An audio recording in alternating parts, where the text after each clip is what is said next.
Okay, we're going to continue with the debugging reactivity.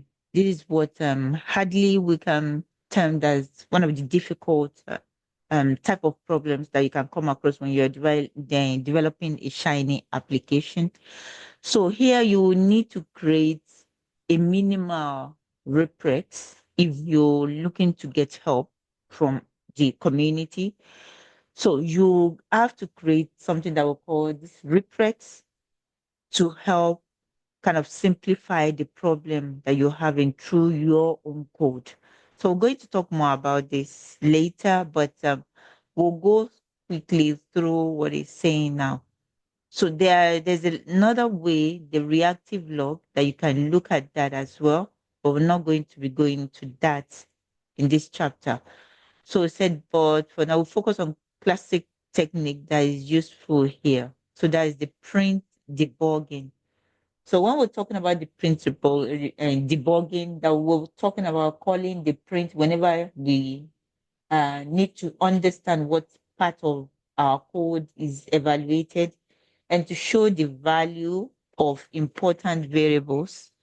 So in the most language that you use, okay, what it's trying to say is that, okay, most of the programming language, they will rather use print function, but he would rather advise that we use the message function. So the reason is this: the print function is designed to display vectors of data. So it puts quotes around strings and starts the first line with the square brackets with a number within it. So it's more like displaying lists of the values that it's saying or that is in the quote. So, but the message function on the other hand, it sends result to, there's some values that we would always refer to, like the standard error rather than standard output. For those who are familiar with Linux or Bash programming stuff, so we're talking about having the right information in the right place. So these are technical terms describing output streams. So which you do not normally notice because they are both displayed in the same way when running the app interactively. So, but if your app is hosted somewhere else, then output sent to standard error will be recorded in the logs. So the server will keep record of all the errors that are generated within your app in where we'll call standard, under a section where we'll call standard error. So you'll be able to trace back and see the type of errors that are kind of generated. So he also recommends coupling the message function with all its advantages with the glue function. So this helps to make it easy to interleave text and values in a message. That is, anything wrapped inside the curly bracket will be evaluated and inserted into the output. So you don't need to put in directly a code that is supposed to be executed within a string because it's not going to be evaluated. So let me show you how this does happen. So let me go to RStudio, go back to RStudio. So there's an example here. So I'm going to say here. So he gave this example. So you have the library glue. So if you load that package, then we'll have a variable here that is the name Hadley. So I run that, then we'll have the name value in the environment. So now we're using the message function with the glue function as well from the glue package. So this is now going to take this variable within a curly bracket so that we can quote them together. That's the LO and the name variable. So let's see what will happen if I just call this name here. So let me just run this. So it's just going to print hello name. You can see what I have in. Okay, let me share. Okay, sorry. Let me share. Okay. I think you have to check what you have on your side. Um, I'm sharing the screen. So now that's just what is going to be printed to your console. But if you have the curly bracket there, it's going to recognize it as a variable or something that needs to be executed. So even if you put maybe a code within the curly bracket, it's going to be executed. But let's see what this have. So it's now going to print in your console, hello Hadley, referring to the value that is saved in the name variable. So I can take out this now and say hello, let's say 1 plus 2. So let's assume that's our code. So I'll run this, then you'll see that it's going to execute 1 plus 2 instead of printing 1 plus 2 literally. So now if I run this, removing the curly bracket, you see that it's just going to print it just there, literally. So let me return that back. So that is the way the glue function helps. So you can use that with your message function. So let's go back to the book. Mm. Okay. So we're back in the book. So this is the example that we just looked at now. So now, so it also um refer to another useful tool, that's the str function. So this will help you to print the detailed structure of any object. So this is particularly useful if you need to double check the output or the object that has been created within your Shiny app. So there's also an example here, a toy app, so that we can play around with. So this is going to help us to see how the glue function still works.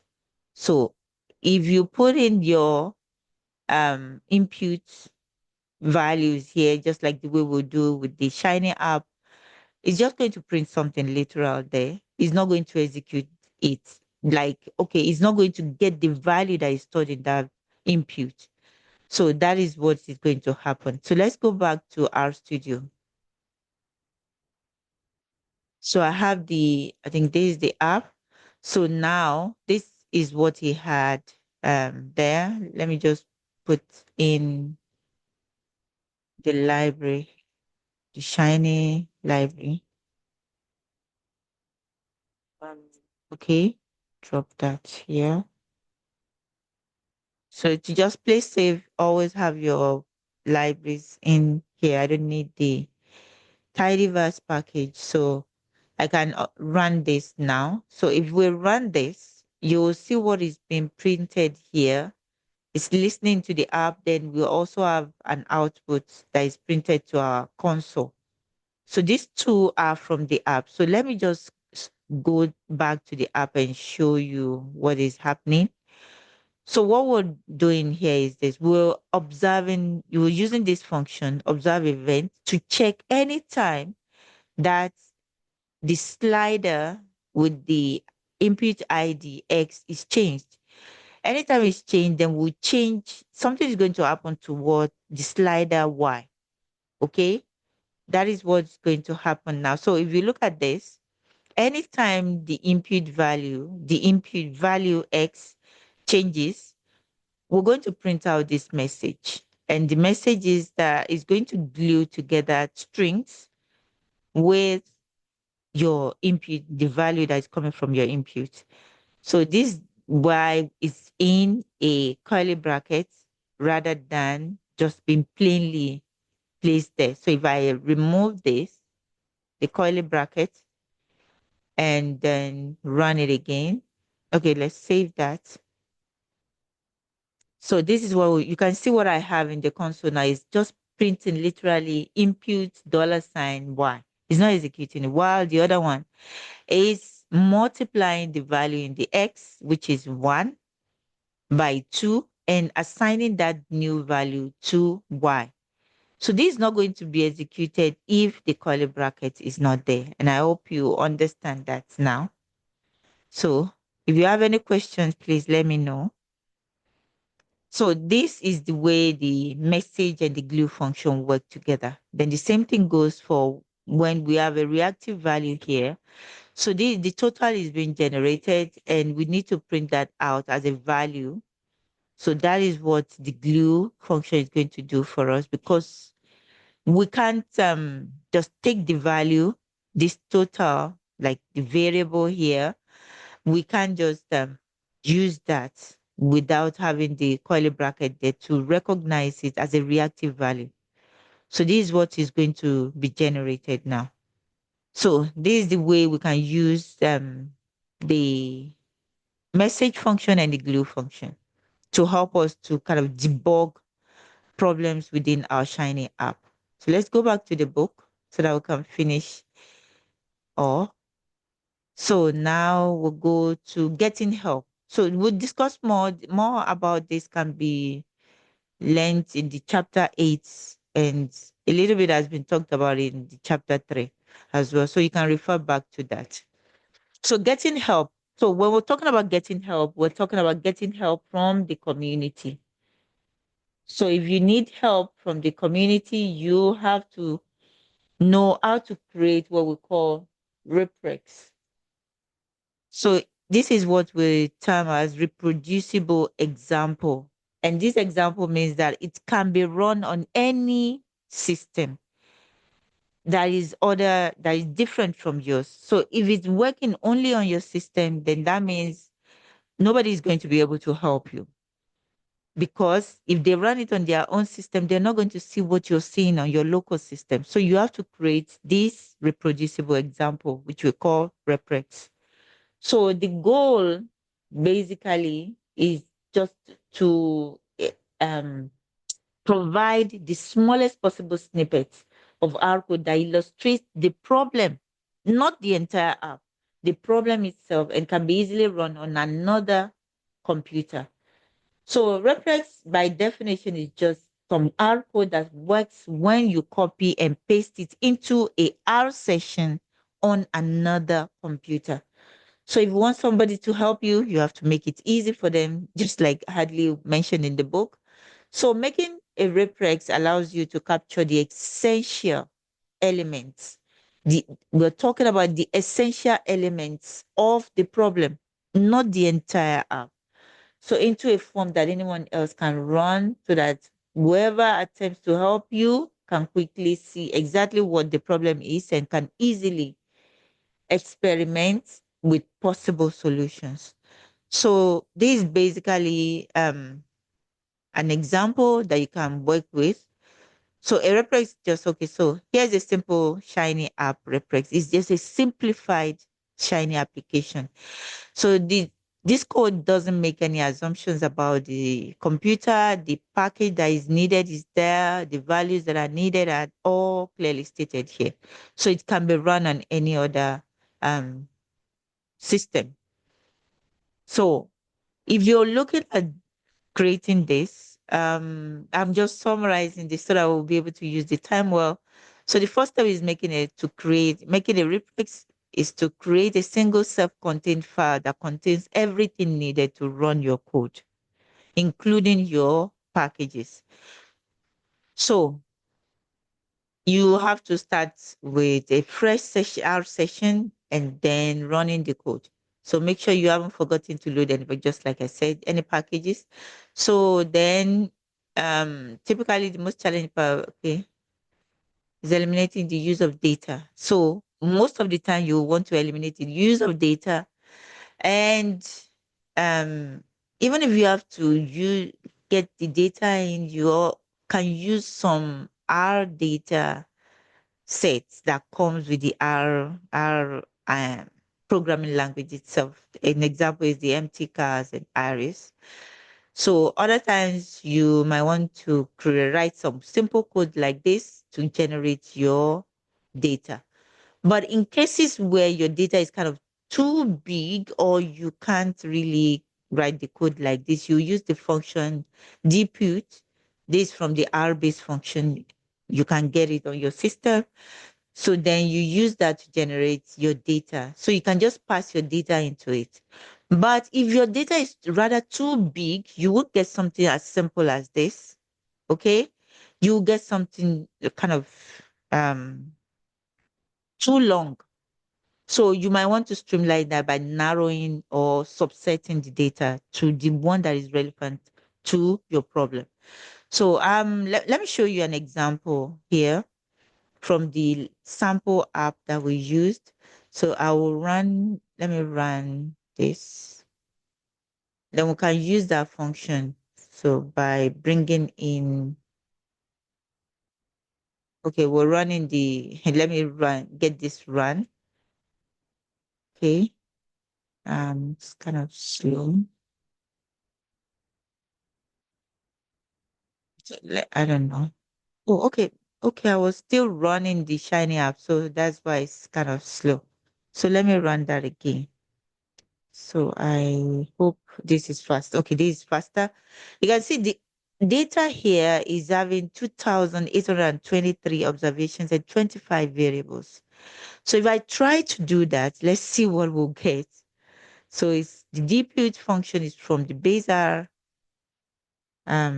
is from base R, so you can always have it. So if I run this, you can see what we'll have is actually rather too long. Too long. It's too long. Too long. Oh my. So you can see we can't even see everything within the console. So what you might want to do, maybe let's try the the first six um rows if we'll have to do that. So let's see what I'm not sure if that would. Okay, no. It's still long. Can see it's rather long. So what we do, like just make life okay, it's here. It's still long, even though we still have it in our console, but you might still want to make it simpler. Maybe you subset with the kind of the select, let's say, okay. We can subset and take out some of these columns. So let's use the select. Okay, so select function. So I'll close that up here. So I might want to select just 1, 2, 3 columns there. So let's assume those are the okay. Could not find the function. No, I loaded this. Okay, let's load that again. Okay, okay, I didn't. So sorry there. So let me bring that back and run that. Okay, you can see now that we've selected fewer columns. The data that we're going to use within the reprex or what you're going to share with the likely people that are going to help is kind of minimal. So this is better than having all the 25 columns and all the 2,000 plus rows added to your data that you're going to share. So that is that. So let's go back to the book.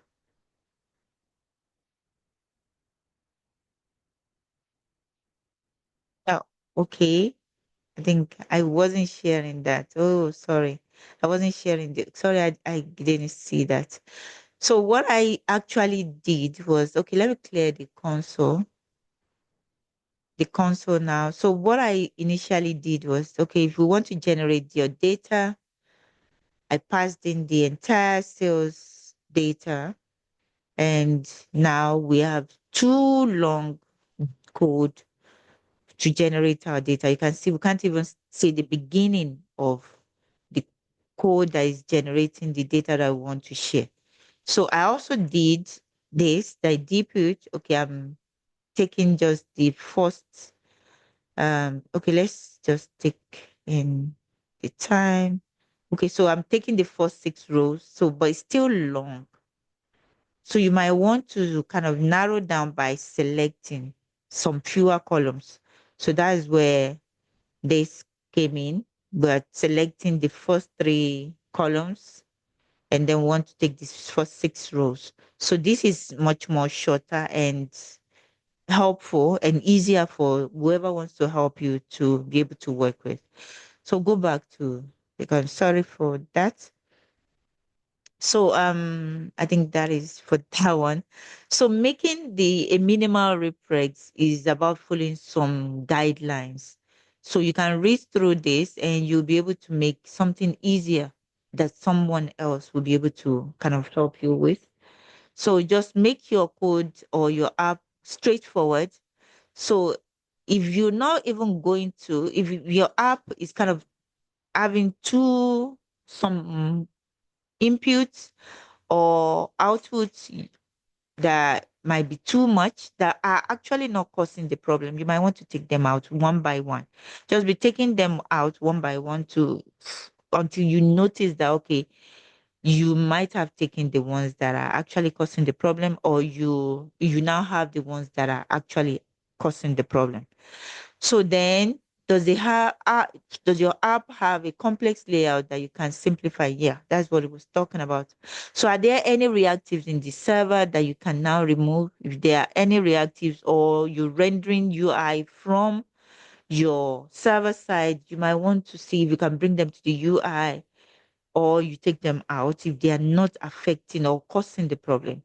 So then if you've tried multiple ways to solve the problem, have you removed all the vestiges of the attempts that didn't work? So that's the what we're talking about. Just try to narrow down and remove the ones that are actually not relevant to the problem that you're having. So it's every package that you load needed to illustrate the problem. So if you have too many packages and they're not relevant to the problem as well, remove them. So then there is a case study that, as an example, was posted in the RStudio community by Scott Novogoratz. Sorry, I can't pronounce that name well. So then he took that as an example and tried to look at how he can streamline the supposed reprint that Scott should have passed to the community. So this is a good example, and he's able to narrow down step by step and gotten to something simple that you can easily figure out where the problem is. So then go through that. So this is just what we have for the chapter 5. So the next session we're going to look at layout, themes, and HTML within the Shiny application. So thank you so much. If you don't have any question, then I think we'll call it a day here. But if you have questions, I'll still want to answer that in the next 1 or 2 minutes, then or 5 minutes maybe. So if you have questions, thank you everybody for joining. So if you have any questions, just let me know, then can round up. Okay. No questions? Okay. Thank you so much. So we'll meet in the next session. That will be next term that we'll have in the session. So please kindly help by reading the chapter yourself so that it will be easier and you can also contribute. Thank you.